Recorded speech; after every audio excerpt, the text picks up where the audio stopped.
Good evening. On Wednesday, 14 Americans were killed as they came together to celebrate the holidays. They were taken from family and friends who loved them deeply. They were white and black, Latino and Asian, immigrants and American-born, moms and dads, daughters and sons. Each of them served their fellow citizens, and all of them were part of our American family.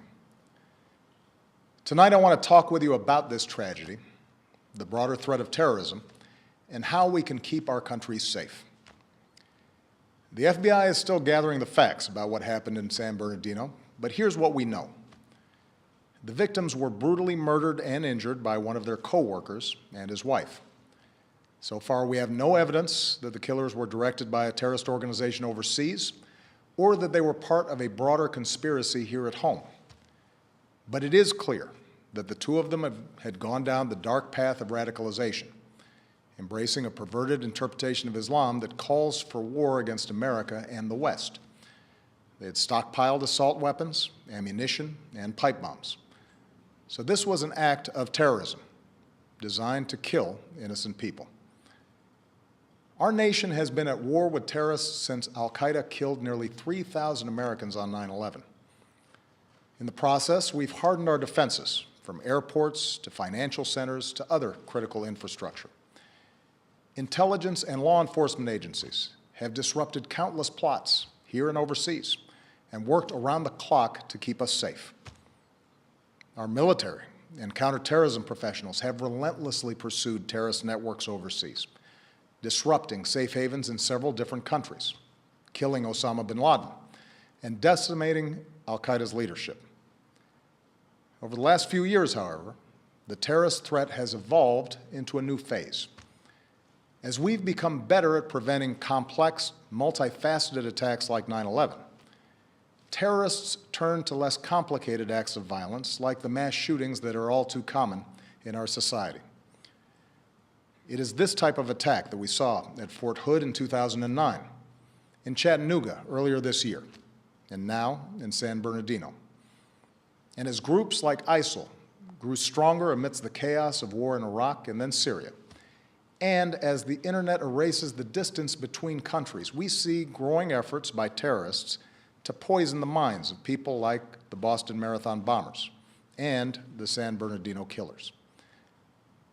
For 7 years, I have confronted this evolving threat each and every morning in my intelligence briefing. And since the day I took this office, I have authorized U.S. forces to take out terrorists abroad precisely because I know how real the danger is. As Commander-in-Chief, I have no greater responsibility than the security of the American people. As a father to 2 young daughters, who are the most precious part of my life, I know that we see ourselves with friends and coworkers at a holiday party like the one in San Bernardino. I know we see our kids in the faces of the young people killed in Paris. And I know that after so much war, many Americans are asking whether we are confronted by a cancer that has no immediate cure.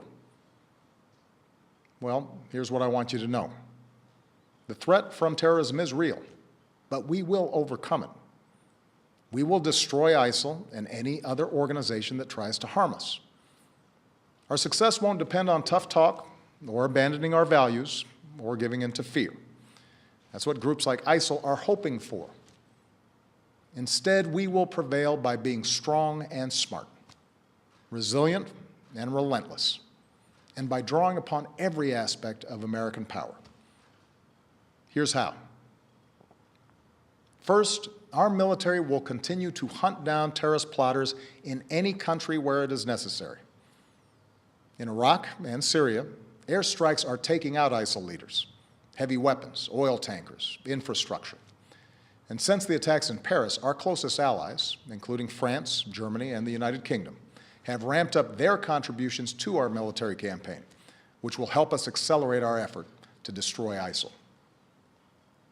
Second, we will continue to provide training and equipment to tens of thousands of Iraqi and Syrian forces fighting ISIL on the ground so that we take away their safe havens. In both countries, we're deploying special operations forces who can accelerate that offensive. We've stepped up this effort since the attacks in Paris and will continue to invest more in approaches that are working on the ground. Third, we're working with friends and allies to stop ISIL's operations, to disrupt plots, cut off their financing, and prevent them from recruiting more fighters. Since the attacks in Paris, we've surged intelligence sharing with our European allies. We're working with Turkey to seal its border with Syria. And we are cooperating with Muslim-majority countries and with our Muslim communities here at home to counter the vicious ideology that ISIL promotes online. Fourth, with American leadership, the international community has begun to establish a process and timeline to pursue ceasefires and a political resolution to the Syrian war.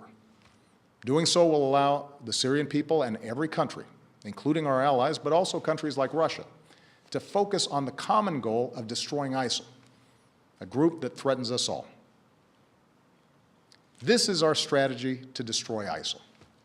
It is designed and supported by our military commanders and counterterrorism experts, together with 65 countries that have joined an American-led coalition. And we constantly examine our strategy to determine when additional steps are needed to get the job done. That's why I've ordered the Departments of State and Homeland Security to review the visa waiver program under which the female terrorist in San Bernardino originally came to this country. And that's why I will urge high-tech and law enforcement leaders to make it harder for terrorists to use technology to escape from justice. Now, here at home, we have to work together to address the challenge. There are several steps that Congress should take right away. To begin with, Congress should act to make sure no one on a no-fly list is able to buy a gun. What could possibly be the argument for allowing a terrorist suspect to buy a semi-automatic weapon? This is a matter of national security. We also need to make it harder for people to buy powerful assault weapons, like the ones that were used in San Bernardino. I know there are some who reject any gun safety measures, but the fact is that our intelligence and law enforcement agencies, no matter how effective they are, cannot identify every would-be mass shooter, whether that individual is motivated by ISIL or some other hateful ideology. What we can do, and must do, is make it harder for them to kill. Next, we should put in place stronger screening for those who come to America without a visa so that we can take a hard look at whether they've traveled to war zones. And we're working with members of both parties in Congress to do exactly that. Finally, if Congress believes, as I do, that we are at war with ISIL, it should go ahead and vote to authorize the continued use of military force against these terrorists. For over a year, I have ordered our military to take thousands of airstrikes against ISIL targets. I think it's time for Congress to vote to demonstrate that the American people are united and committed to this fight.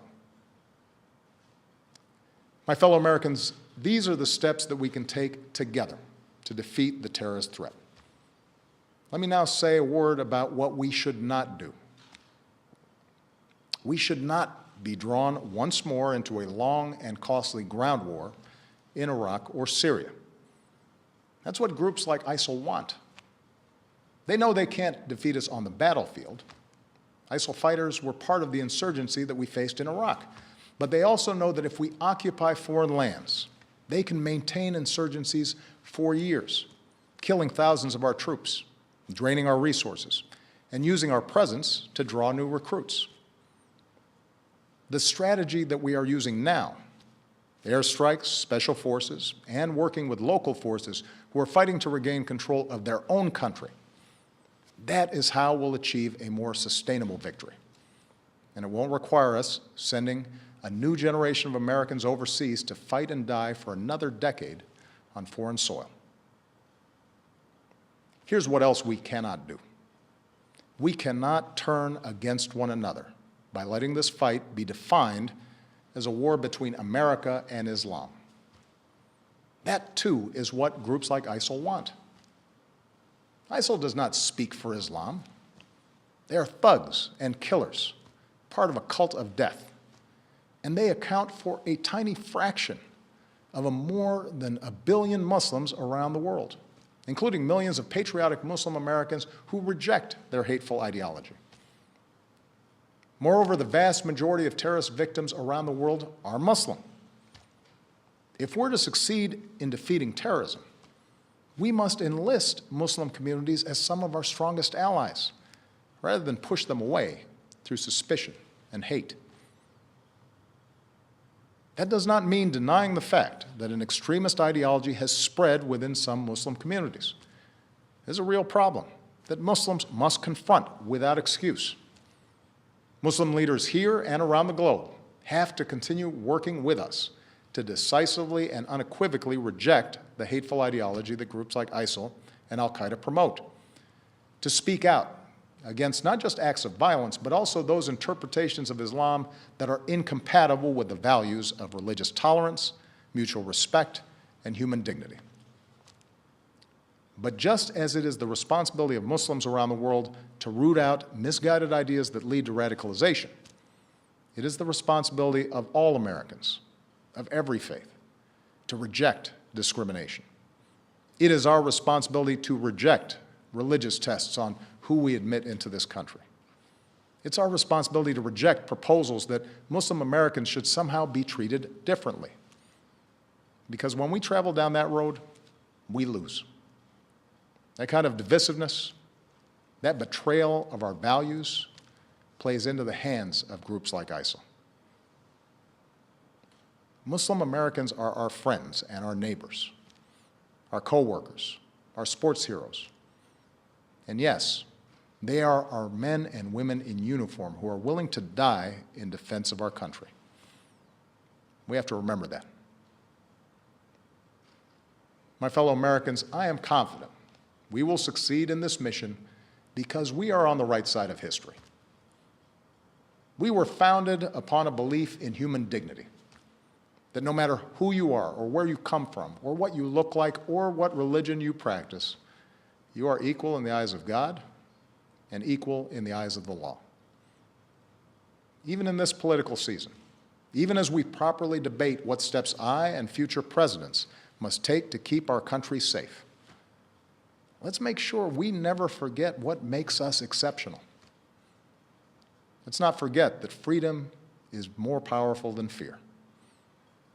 That we have always met challenges, whether war or depression, natural disasters or terrorist attacks, by coming together around our common ideals as one nation and one people.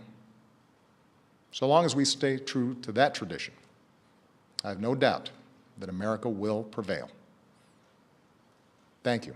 God bless you, and may God bless the United States of America.